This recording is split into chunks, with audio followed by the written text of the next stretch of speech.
So let's get started. I bought this tree in, we're not actually going to be working on it. I bought it in because it's got a little bit of autumn colour. I don't get a lot of autumn colour in my backyard, but this is a Trident maple. I bought this in Melbourne many years ago, and it's got this really nice thick trunk, which I really like.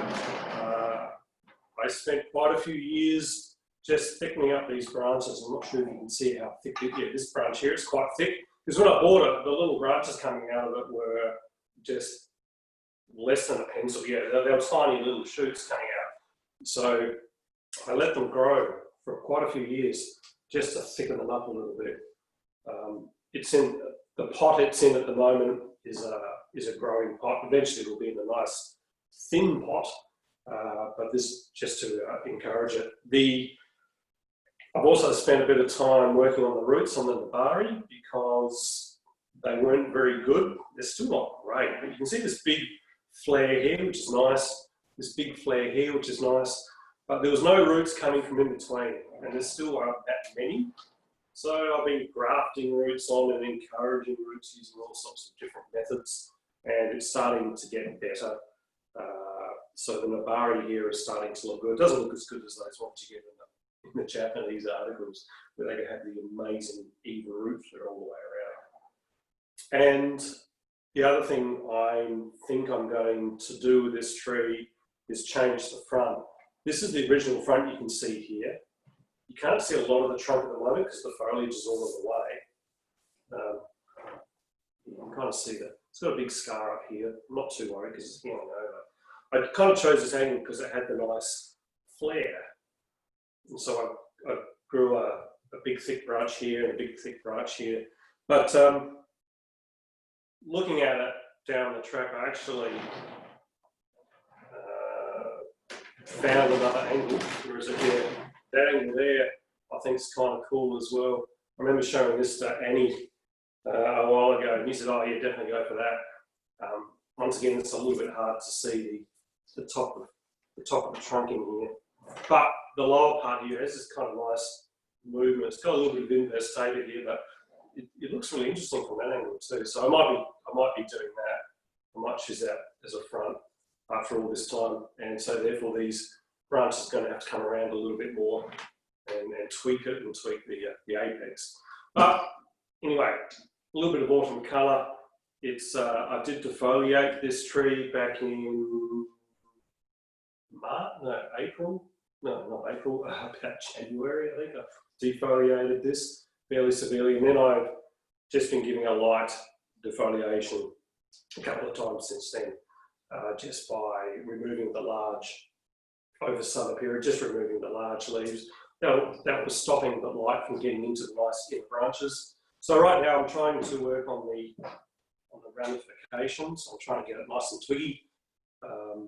So therefore, clearing out those large leaves and letting the light in over summer is really important, because otherwise the little twigs that you get through it will just die off if you don't do that. And the only twigs that will survive will be the ones around the edges. So that's what I'm trying to do there. It's quite a nice tree. This is Trident maples. One of the reasons we like Trident maples is that they get big heavy trunks like this, big heavy roots. Yeah, much easier to grow than the Japanese maple that we were working on last week, if you remember that one.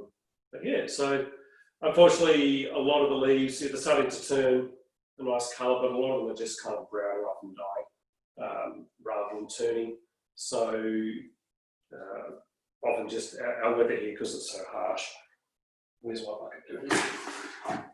Okay, we've got any questions about Trident maples? They're a great tree. Any questions about this tree in particular, or Trident maples in general, or autumn colour?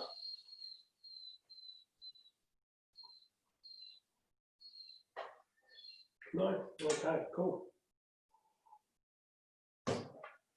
So I've got a couple of trees for us to work on this morning. I'll get this out of the way.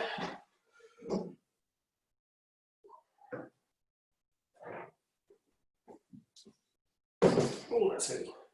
Okay, I've got this little hackberry here, and I've got a native forest of Callitris that actually belongs to Annie. Thanks, Annie. And we'll talk about that after this one. So this one here, if I move it across so you can see it properly, this is a hackberry, Callitris, I think they are. Somebody might jump in and tell me the botanic name. It's three trees, a little group of three, and what's you see that? There's about there. It was actually given to me about 10, 15 years ago. A friend of mine had decided he wanted to try bonsai, and then after a year he decided he didn't want to try bonsai. So he gave me a couple of trees. This is one of them. These are three separate trees. This isn't a clump. They're not all growing on the same rootstock. Each tree here has its own set of roots. I don't know where it came from originally. I'm sort of lost in the mists of time, but I can't remember the story behind it. But they were just three trees that were planted together on slightly separated on nice angles, and it just left to grow. So when I got it, they were basically sticks that wouldn't have a lot of branching. But what I liked about it is that whoever had planted the trees together had actually done a really good job. So what I like about this is that you've got the thickest trunk here, the thickest trunk here out front, and then you've got these two side ones, the smaller trees. Each trunk is at a different thickness, which is really good. You don't want them to be the same thickness. So there's a variation in thickness, which is excellent. And also, depending on where you choose the front, the gap between the trees, between the trunks, the gap changes as well. So you've got two different gaps, a gap there and a gap there. They're not the same size. If I move it around like that, they're kind of the same, but the viewing angle is like that. I could do it like that as well. But so you want that asymmetry, which is really nice. I could have done that at the back that way with the main trunk, the big trunk sort of leaning backwards. I preferred it. You can see as I spin around that the main trunk here leans forwards towards you, which I like. That's the dominant tree, and it's the tallest. So same principles. It sounds obvious, but you'd be surprised how many times people forget it. The thickest trunk is usually the tallest, which makes sense. Thinner trees, shorter. So you can see that the growth over summer, I did a defoliation on this one once again around, or just after Christmas, yeah, probably around January. And then the subsequent growth, I just thinned it out occasionally, got rid of the thick, the big leaves that were blocking out the light to the inner leaves. I was much more vigilant on it this year and last year, and I've been rewarded with much better ramification. I'll be honest, for the amount of time that I've had this, the ramifications should be much better, but I wasn't as vigilant. So to get that really fine ramification on deciduous trees, you need to defoliate. I did a talk on defoliation last year at the club. It's an important step with deciduous trees, and if you do that, you'll get much better twigginess. And the last 2 years, I can dig up an old photo of it. It was a bit sparse, but it's now finally starting to show some nice twigginess. But as you can see, as with most trees, most of the growth has been at the top here, here, and here, and here at the apexes. And at the tips of the branches here, you can see they're quite long. So I need to rein that back in and pull it all back. And so it's close enough to the last leaf falling off. There we go, the last leaf is falling off. So, oh, no, there's another one. Now the last leaf is falling off. It's now time to get into it. What I have to do is, there's actually still a fair bit of wire on here, especially up near the top, which I can't remember, I either put this on last winter, in which case I should have removed this earlier, it's a good idea to remove wire just before autumn, because around autumn deciduous trees particularly thicken up really quickly as they're getting ready for winter. But I'm looking at this. There's no wire marks here, so I've got lucky, I think. So now look, I'm cutting this off rather than unwinding it manually. I know some people don't like to waste the wire and unwind it, which you can do. You've got to be really careful though, because if you unwind the wire, it's really easy to damage the bark, and especially on thin branches and growth like this, it's really hard to unwind without damage. Okay. If the wire has really bitten into the bark, then sometimes you do need to unwire it, so uncoil it out of those little grooves. But this is good. All right, almost done. Feel free to throw in any questions you got. Matt, just a quick question: if the wire bites into the bark and it's a relatively, like, it's not an ancient tree, will it ever grow? Like, will it ever get better, or will you always forever have a scar on your tree? Depends on the species. Good question. Smooth barked trees, a groove may last for many years, may never, may hardly ever grow out. Rough bark trees, conifers are really good at covering up scars. Tried maples are pretty good, because any tree that sort of grows vigorously and grows out a lot of bark is going to recover from that pretty quickly.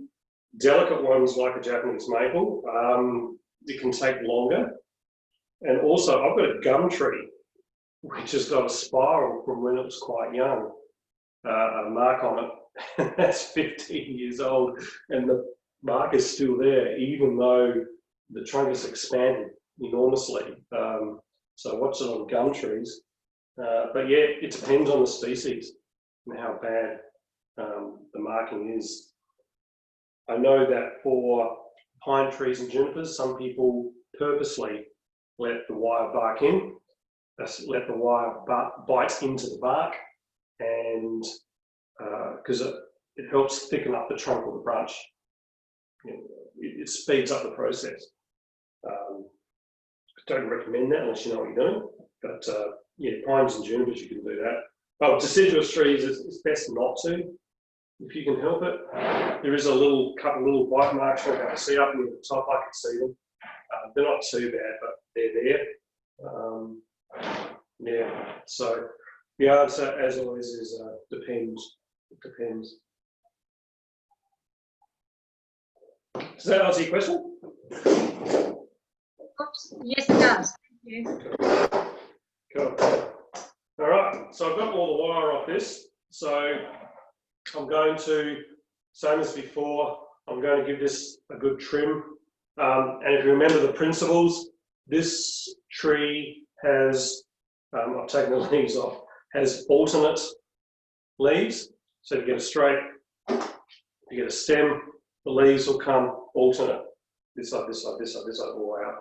And at the base of each leaf where it joins, there is a little bud. And I cut back to that bud will be stimulated to grow. So you won't be able to see it, but I can see the buds on here. They're small, but they're fairly obvious. I can see where the buds are. So it's easier to cut back to where those buds are growing in the direction that I want. And same as before, leaving a little stump. You don't want to cut right up against the bud. Otherwise, there'll be a little bit of dieback, and it might, that little bud that you want to grow may abort. So you want to leave little stubs around the place. Also, while I'm going through and trimming this up, I probably won't do this now because it's a bit boring to watch. All those little stumps, those little stubs that I left last year are still here. And some of them are tiny, but they're there. So I'm going to go through with a pair of very fine scissors and trim all those off. Okay? So once again, be methodical. Start with one tree. I like to start at the top. work my way down, and especially because I need to trim hardest up near the top. I'll get rid of the obvious stuff first. So up near the top, I'll work on the main trunk, on the main tree, because that sets the tone and direction of everything else. So I can see some of these branches here are way too long. I'm going to cut right back to a very low bud. I'm trying to leave 2 buds. If I cut a shoot back to 1 bud, it's just going to be replaced with 1 bud. If I cut back a shoot to 2 buds, that shoot will then be replaced by 2 shoots. Does that make sense? So I'm increasing the ramification by doing that. And, okay. Also, the overall height of this, if I think the first branch is probably, first bit of foliage is down around here. Rule of thumb, first branch is about 1/3 of the way up. Don't get too concerned. But if that's the first branch, 1, 2, 3. So I want it about this height. I don't want it too high or too low. About that height. So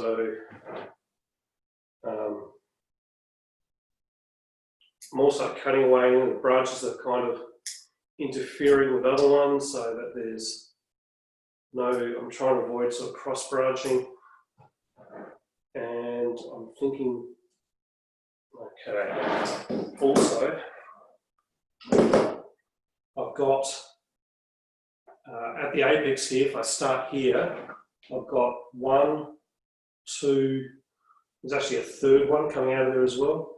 And this main branch here, this one here, it's just too long, and there's a long section here with nothing growing. It's a bit too sparse, so I'm actually going to cut that right back. Maybe. Okay. Cut that right back.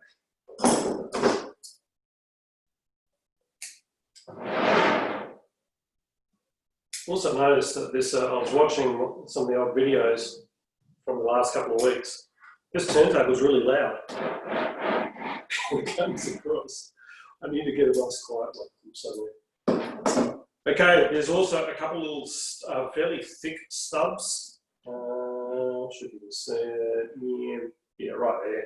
There's a thick stub. That's dead. Take that back a little bit further. Okay. And if there is a branch that's almost the right length that I'm happy with, at the very least I take out the terminal bud, which is the bud right at the very end. And if you remember from last week, we were talking about this, the terminal bud, sorry, I'm having trouble with my words this morning. The bud at the very tip of each branch of each shoot produces a hormone that suppresses the ones behind it. So by just taking out that terminal bud, just snipping it off, you'll encourage the ones behind it to grow next year. I've got a suggestion for you, Matt. Yeah. Put a tea towel under your turntable. It's probably the turntable resonating on your plastic tabletop that's making the noise. Yeah. Good thinking. The tea towel will just dampen the noise. Let's put this to a test.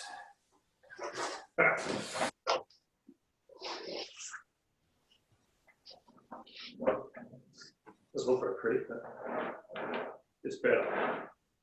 It's better. It's actually it's one of these ones that's got 2 halves. Yeah. So I can get myself as well. That is a bit better. Thank you. All right.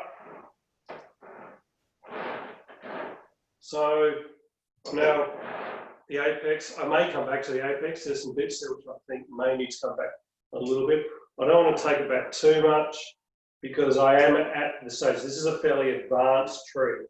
So last week when we were working on that Japanese maple, if you remember, that was in its very, very early stages. This is much more advanced. This has got twigginess. The primary branches and the second branches are all in place. So it's just a matter of getting the twigginess to fill out the gaps. So I'm going, other than the apex, I'm going fairly light touch this time. Okay, that's probably enough for that branch. I'll probably be quicker now because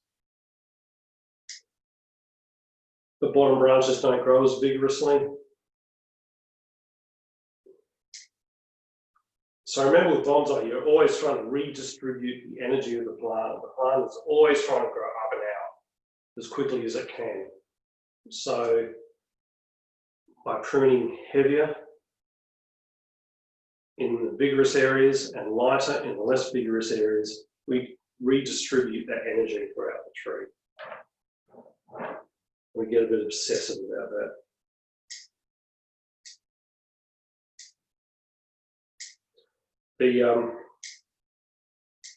These hackberries, very common, you see them all over the place. They have nice, the bark on them is this sort of dark grey colour, which I quite like, so they're fairly smooth. They're not big trees when they're left to grow. You get a little bit of autumn colour, but not heaps. Okay, that might almost be enough for that. I've got a lot of branches which are, they don't grow very, they don't fan out evenly. They go off in sort of crazy angles, a bit like a hawthorn does. So often I'll find a little branch growing back in towards the trunk, which I don't want, so I'm cutting those out. But I don't want to take away too much the character of this tree. I want it to be grow a little bit crazy. Okay. And there's a big long straight bit there. I reckon that might be it for the main trunk. All right. So I think that's the main trunk done. I'm going to set a copy. Now, you may not be able to see, this is the first main branch. So on the main trunk here, that's the first branch, is up fairly high. There's a couple of small little ones, tiny little ones growing in and out of here. The temptation is often to remove them, but I think it looks much more natural, with, especially with deciduous trees, just to have a couple little, you've got your main branches, your left, right, back, and left, right, back, where you want them, but a couple of little smaller branches, unexpected places, peeping out, I think adds to the character of the tree and makes it look much more natural. Okay. So, there we go. I think that's pretty good. So I'll move on to the next one now. So the second, and because these are separate trees, they grow slightly differently. If these were all, if this is a raft and they're all sharing the same root mass, they'd all be clones of each other. Therefore, the size of the leaves and the size of the limbs and nodes would all be the same. They're all slightly different in these. So when it come autumn and it starts to drop its leaves, it does it at slightly different rates, each of these trees. So the second tree always drops its leaves first, and followed by the next one, the actual smallest one, and the largest one seems to drop them last. So what I'm going to do is first I'm going to thin it out. The second tree is actually has the most twigginess on it already. It just seems to grow that way, and it's a little bit easier. It's easier to thin out. Lots of growth, lots of thin, twiggy growth, which is exactly what I want, and that's where I want the other ones to be. So this one's always just slightly ahead of the others, but there's not much I can do about that. So once again, methodically, I'm starting with a branch and then following it back, rather than just going in randomly, because you always miss a bit. Be methodical. And I've got to say, this is for me, one of the most enjoyable tasks in bonsai. I love getting deciduous trees in winter and trimming them up. Putting a little bit of wire on them. I might put a little bit of wire on this just to kind of tweak it in the direction I want. Although, it's actually looking pretty good. Because I've been tweaking it year after year after year, the branches are more or less where I want them. I'm going through just these the longest The longest shoots, just taking them back. There's a big crossover branch there. Of the three trees, the second one here has the most character. It's got the most interest in it. Got lots of movement in it.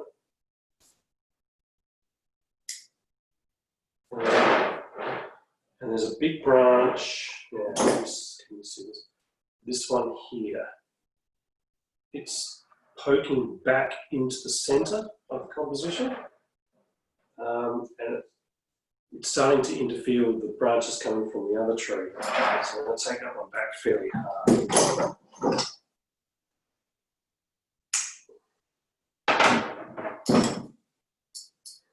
Okay. And I can see heaps of these little stubs from last year. And like I said, I'm going to go and do them later because it's not terribly interesting. But I'll take it out into the shed, I'll put the heater on and the radio on, and I'll be quite happy. Alright. So that's the top apex done. Oh, there's another big straight bit here. Can you see along here? There's a really very, very straight, no tapery bit. And I'll take that right back. I'm also trying to think here of I'm looking at the relative heights of the apex of each tree. Like I said, I want the thickest one to be tallest, and I'm thinking that this second tree that I'm working on now is probably a little bit too tall. But I don't want to take back too much of this nice twigginess that I work so hard. So hopefully the other one will come up a little bit taller. Okay, the branch is coming back.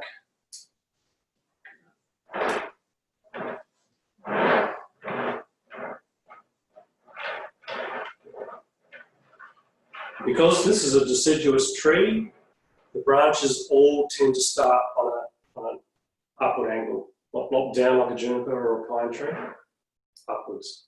They come up and then they spread out. And that's what you want a deciduous tree to look like. You don't want to bend all the branches down to look like a juniper.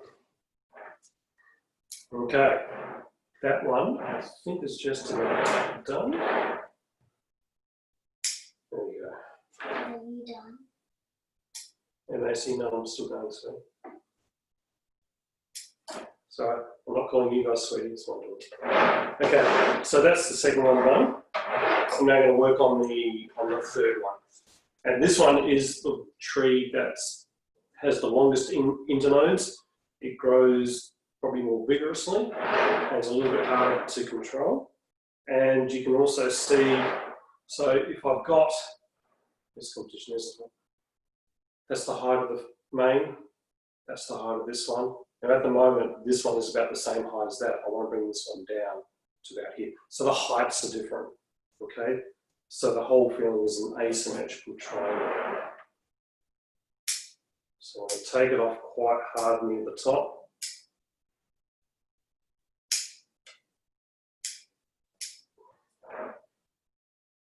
And all the little branches that I previously cut off are falling down into where I'm working. So that's another good reason to start at the top and work your way down. Okay.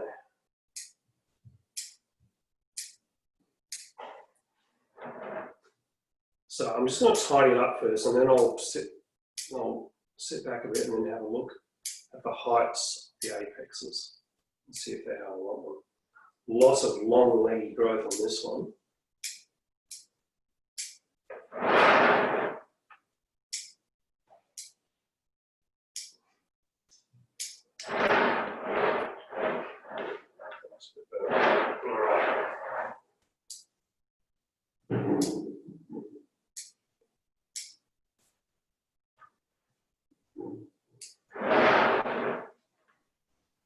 Matthew, Yeah.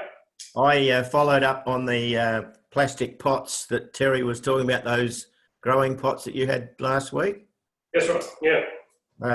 And the quote I've got for 20 of them, 10, they're 300 millimetres diameter, 120 millimetres deep, Yeah. and 250 diameter and 150 millimetres deep.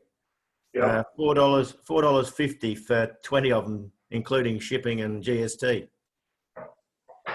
$4.50. Yeah. Alrighty. So I assume you're going to get some then. Well, yeah, I'm thinking about it. It's just wondering if anyone else is interested. I don't know that. I just asked the price for 20. That was all. Yeah. Okay. So, I don't know if anyone else is interested, whether we get a better discount for bigger volume. Okay. I mean, it's pretty cheap anyway, but yeah. Yeah. Well, they last for ages. Yeah, exactly right. If you're going to place an order, right, I'll take 10 or 20. Oh, okay. Yep, we'll do, Alan. Yes. Yeah, just let me know where and when to get them, assuming they're coming to your place or whatever. So. Yeah, I would assume so, yeah. All right. So do you want both sizes? Yes, please. All right.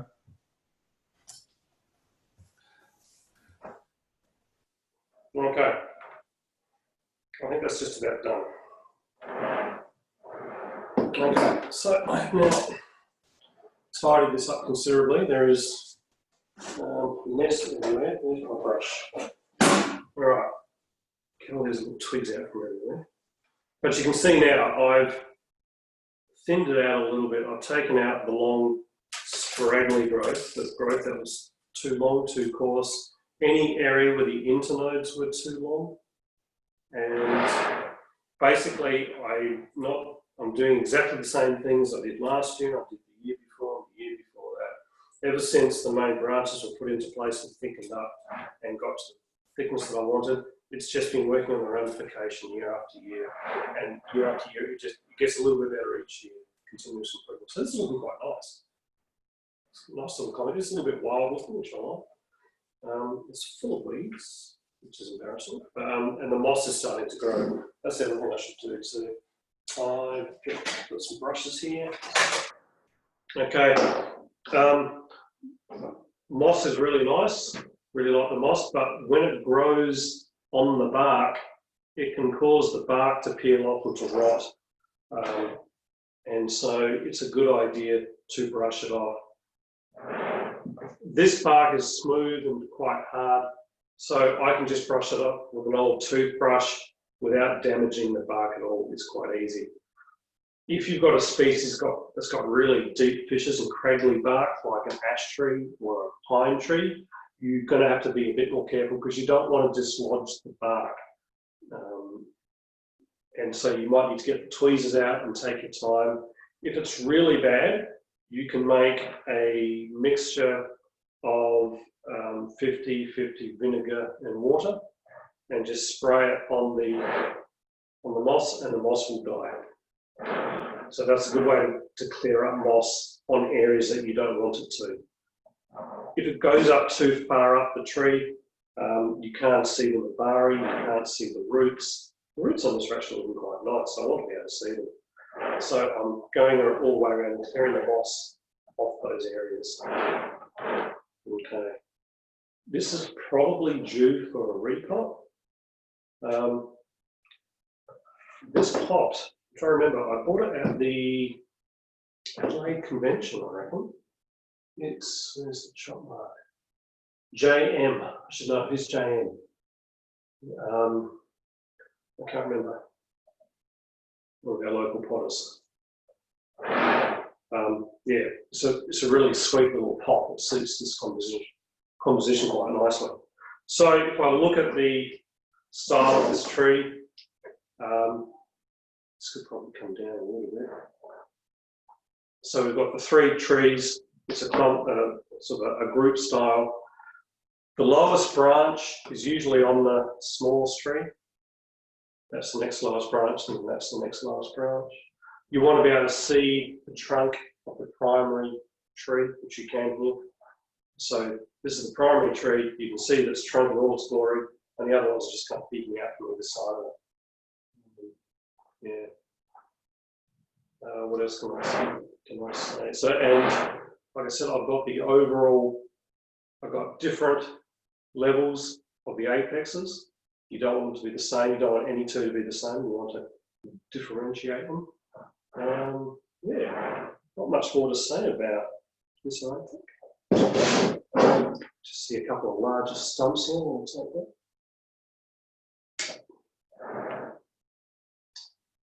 Any questions about what I've just done? Do you continue to fertilise that tree now through winter, or do you stop now and just put it out? Yeah, there's no point in fertilising it now. Okay. There's no point. You can give it, if you want to give it anything, seed thol is good. Basically, if you're feeding it anything now, you're feeding the soil, you're feeding the microbes in the soil, which is a good thing. So seed thol, sea mungus, things like that, that'll help it, that'll get the soil prepped for spring. And so you'll be rewarded with a nice healthy tree in spring. The other thing is I don't want to fertilise it now because come spring, I think I mentioned this before, I don't want that first flush to be too vigorous. If that first flush is really vigorous, at this stage of the tree will be counterproductive because all this nice twigginess, I'll lose it because the growth will be too strong, too coarse, and those internode lengths will be too long. So with deciduous trees at this stage, I don't, as in fairly refined stage, I don't fertilise until I get sort of late spring, after that first flush is hardened off and I trim it back a bit, then I start feeding it heavily. The tree I had last week, the Japanese maple, that was in its very early stages. I'll probably feed that heavily in spring because I want strong growth on that because it's just, stumps, if you remember that one. Does that make sense? Yeah. Cool. Yeah, so not much to do with this one. I can move it into a shady area of my garden. So the trees that have dropped their leaves, I put into the shady area, and then the sunny areas, I get the evergreen trees, so all the conifers and the olives, things like that. I'll move them into the sun, so they get as much sun as possible. But these ones, they don't need much sun. Okay. All right. It's a nice little tree, this one. It's just a little group, but I really like it. I've always liked this one. All right. Move this one over.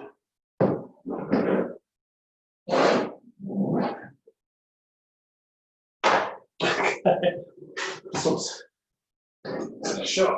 I might just move the camera a bit so you can see it in its full glory. Hey, look at that.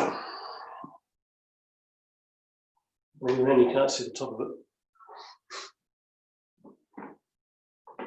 Now, this is a group of Callitris, native Cypress.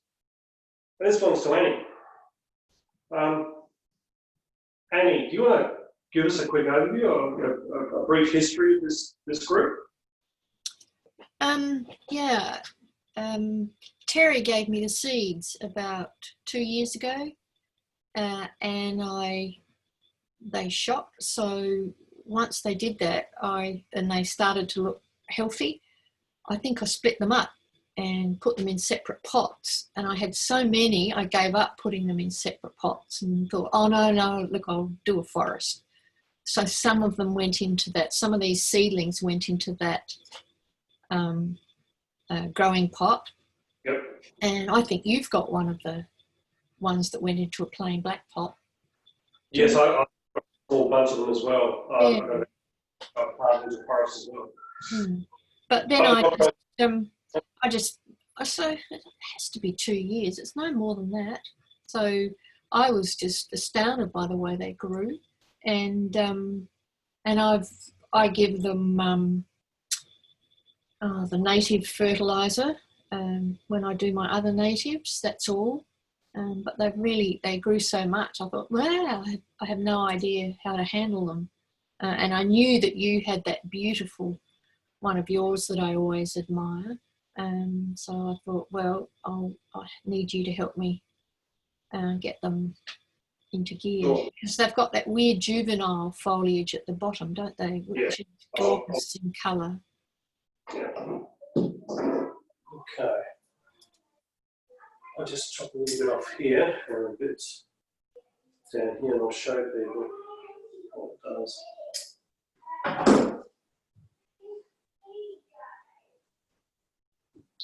Just bear with me.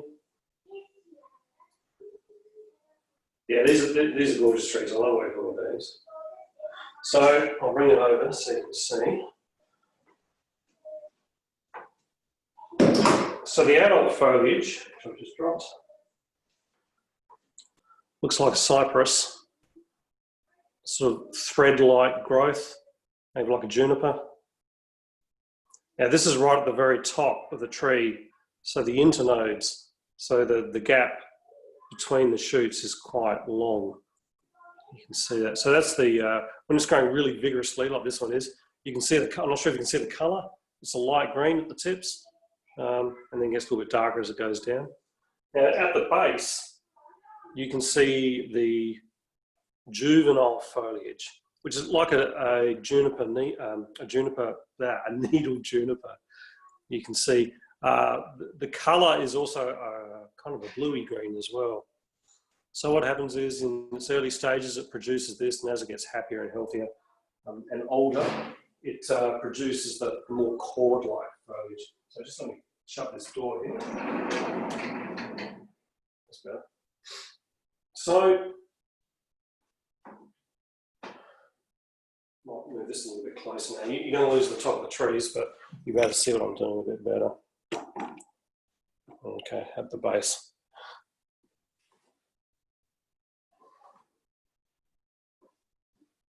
Okay, so with this tree, with this forest here, I'm looking at these getting down low and looking and seeing exactly where the trunks are.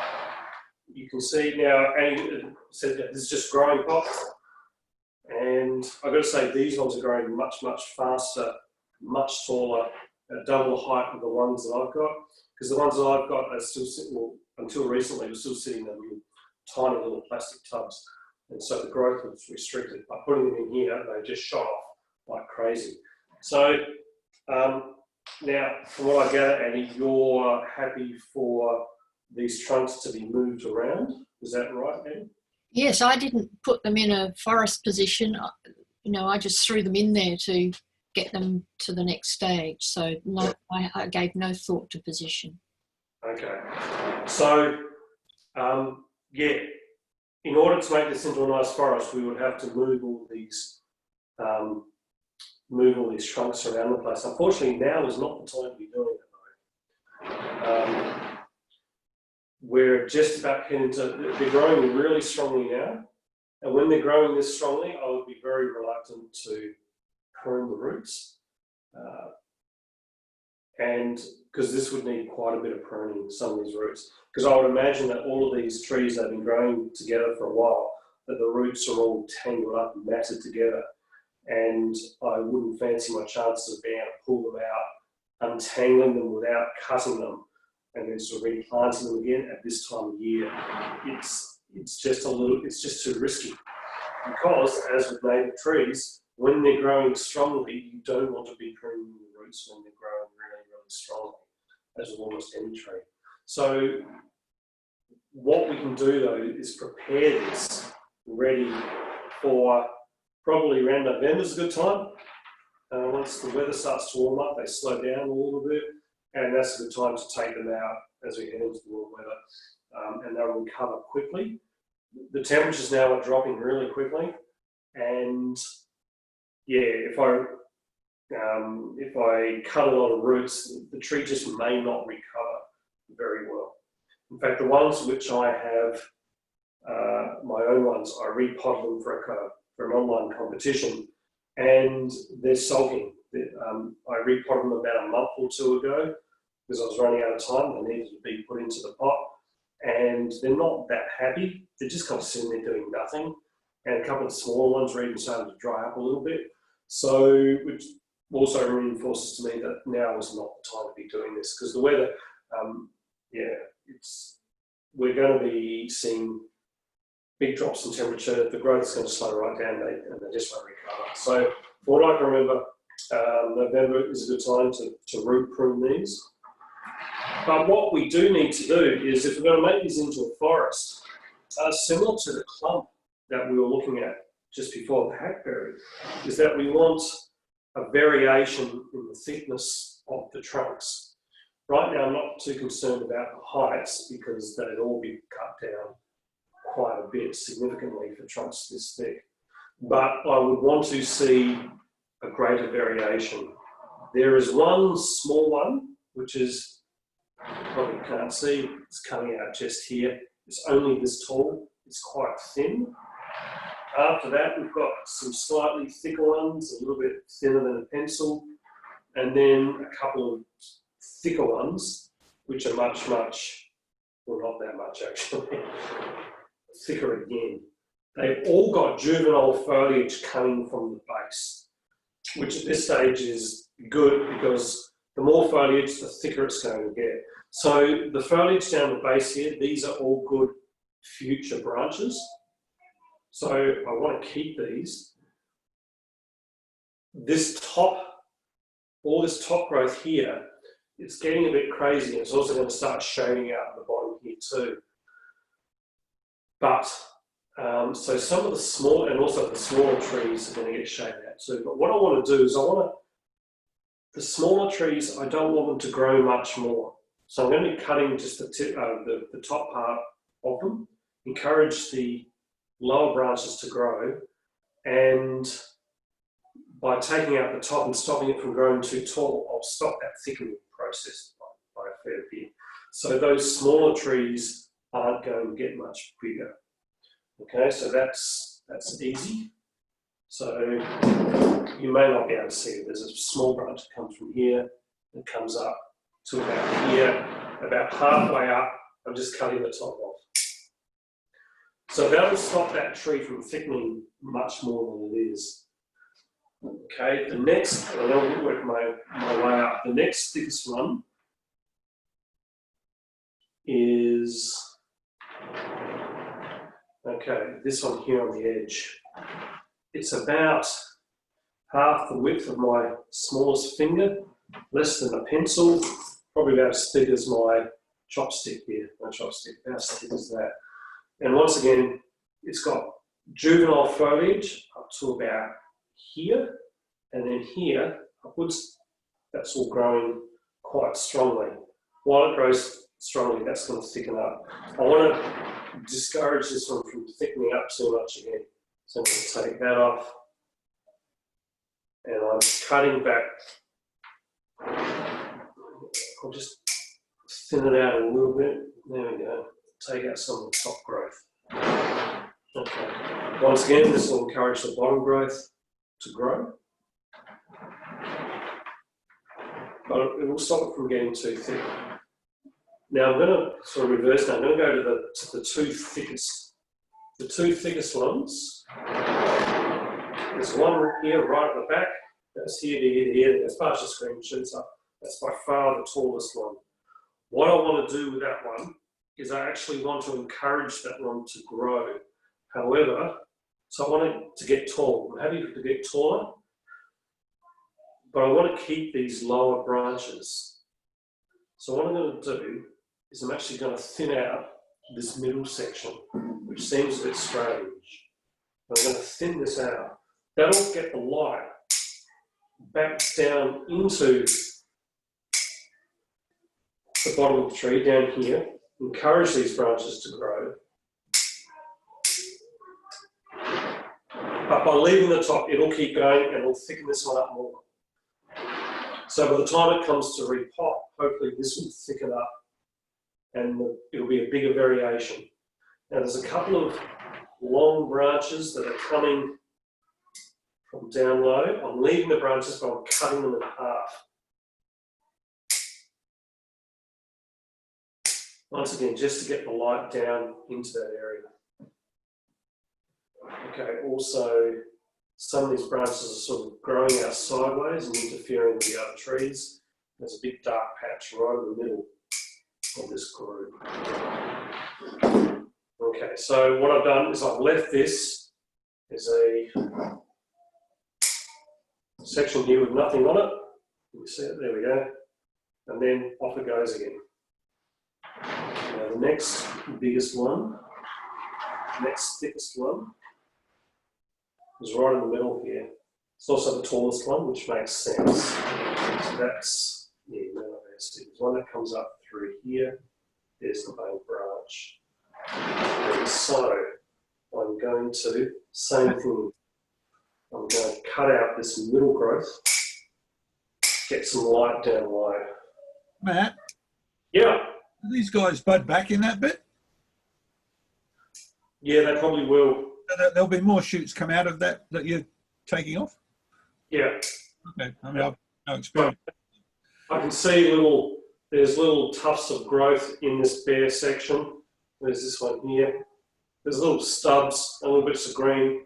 Yeah, that will back bud. Okay, thank you. So I can either use that down the track or cut them off. I imagine once these thicken up, these will be cut right back down to about here. Because once they get thicker, you want to chop that trunk down further, encourage a new leader to grow, and that way you start getting the taper. And that tree that Annie was talking about, she likes, that's exactly like that. I let it grow, cut it back down hard, replace the leader, and just kept doing that. Let it grow, cut the leader, let it grow, cut the leader. And that introduced the nice taper into the tree. Okay, so let's let some light into that. It's going to get quite bushy down there.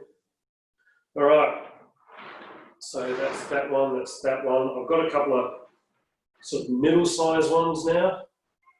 And I'm going to cut off the top once again, stop it from growing too much and leaving a little bit more on than I did on the other ones. A really small one. Let that grow up.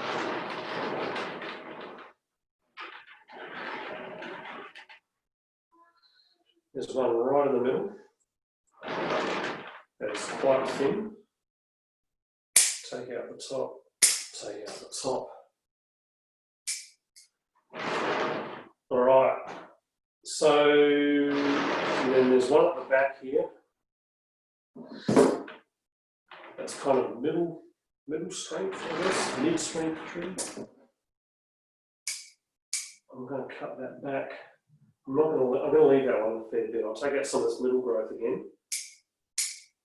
That'll grow strongly as well, but not as strong as these other ones. All right, and then this is going to need a good feed. All right, so that's this rather strange looking collection of motley trees I've got here at the moment. This will give them a chance to grow at different rates by the time we're ready to, say November. If Annie wants to pull these out and range them into a nice forest, that'll be a good place to start.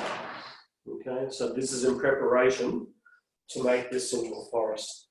When you're putting a forest together, we could spend hours talking about how to arrange a forest. There are some good articles online when we do our beginners classes, which we need to kick off again soon. Putting together a forest is one of the lessons that we do. As a rule of thumb with a forest is that you have, rather than, you don't want them to be spread out evenly, otherwise it looks like a plantation. To have it naturally, you want them to look a bit random. It's a bit hard to do, but you can do it. If you break it into smaller subgroups, you've got here 1, 2, 3, 4, 5, 6, 7 trees. So I would divide that into 2 small subgroups, 1 4, 1 3. Each subgroup you keep them slightly separate, and each subgroup has 1 primary tree, thickest to the tallest, and then you plant those and then sort of separate from each other, and then you cluster the other ones sort of around each one, so you have these 2 groups. You try and get the, when you look at the front, you don't want this one, but when you look at the front, You want that variation in thickness, and you want the variation in gaps between the trees. You don't want them to be evenly spaced. Like I said, you need to make that look a bit more random. And you put smaller ones towards the back, gives you a feeling of depth. And yeah, if we were putting together a forest, I can go into much more detail, but that's kind of roughly what you look at. So I've taken a fair bit of foliage up here. So now this just needs to go back wherever it is that you kept it, Annie, put it back there, because it seems to like it wherever it is that it's growing, because it's growing really, really strongly. I wish mine would grow as well. The potting mix that you use, what do you use, Annie, to grow these in? I think it's one of your recipes, Matt. Okay. I don't think I did anything special. I'm not even, unless I just planted them in a native mix. I honestly can't remember. Yeah, it looks like it's had something added to it. It looks like it's fairly heavy in the potting mix, and then there's some grit added to it. It looks like that's So you can see some diatomite in it or something? I see some zeolite here. Okay, and That I'd as well. say it's your third recipe Good recipe. from that list of 3 that we've got in one of our newsletters. Gotcha. Yeah, so rough rule of thumb, we do 2/3 inorganic, so your zeolite, diatomite, not perlite, pumice, and then 1/3 organic, so your potting mix. It looks like this is a bit heavier on the potting mix, but that's good because whatever it is, the trees like it. And whatever fertiliser, you said you're using native fertiliser, it looks like the native osmocote type thing. Over the top here, it looks like it's responding really nicely.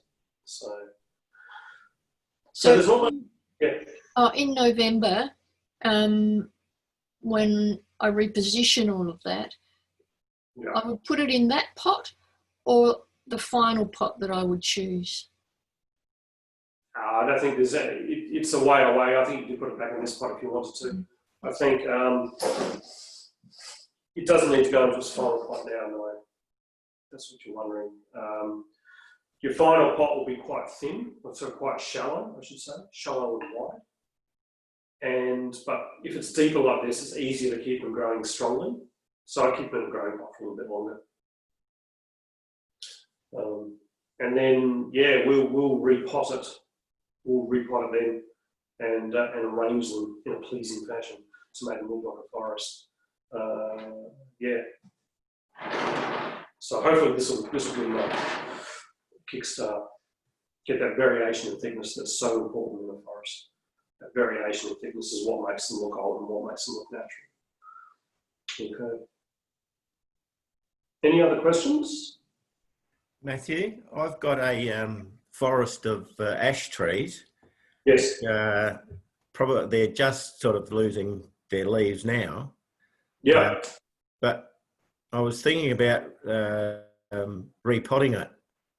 Yeah. And should I leave that until sort of September-ish?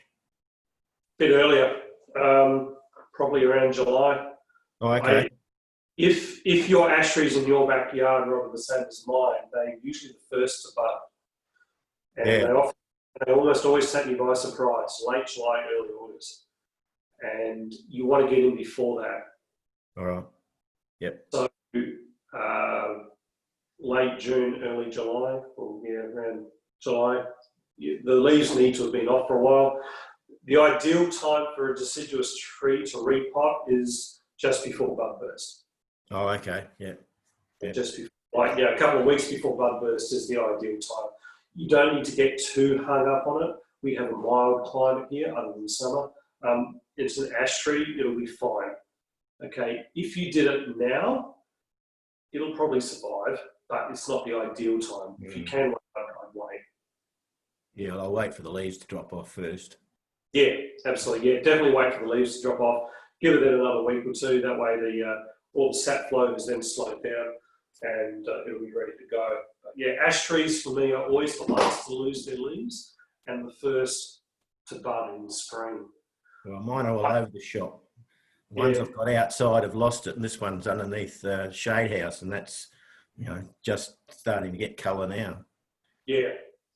Yeah, mine are all just starting to lose their leaves. One's got a bit of colour. The rest are all just sort of slowly dropping the leaves, but they've all got a lot of leaves on them. It depends on where you are. If you've got a really cold area, part of your garden, if you're up in the hills, they'll drop their leaves quicker. But like I said, ash trees always catch me out. I should learn by now. But yeah, I'll be out there watering or fussing around my trees and go, this ash tree is starting to bud, I need to repot it now.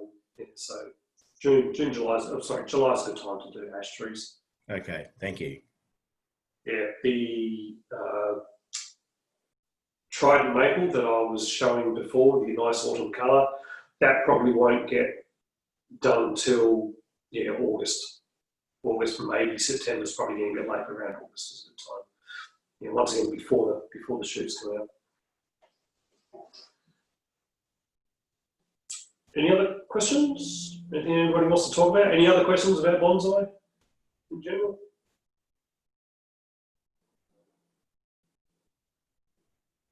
Doesn't sound like it. Sounds like we might be wrapping up. What is it? Yeah, it's kind of 11 o'clock. Well, did you want to mention the dig or the possible dig? That was mentioned in the email you should have got from Annie recently. We're working on a dig at the old Coringa Gorge. We don't have dates yet. Because the situation with the restrictions keeps changing, we just got to hear back from the rangers so that he can put in place any rules, any additional rules, how many people we're allowed at once. So he's going to get back to us. I'll chase him up this week. But we should have a dig soon in the old Coringa Gorge, which is a fabulous place to dig olives. There are thousands and thousands and thousands of trees. We've only really just scratched the surface. There's some really nice trees there. So yeah, if you can come on a dig, keep your eye on your email. We'll send out an email once we get word of that.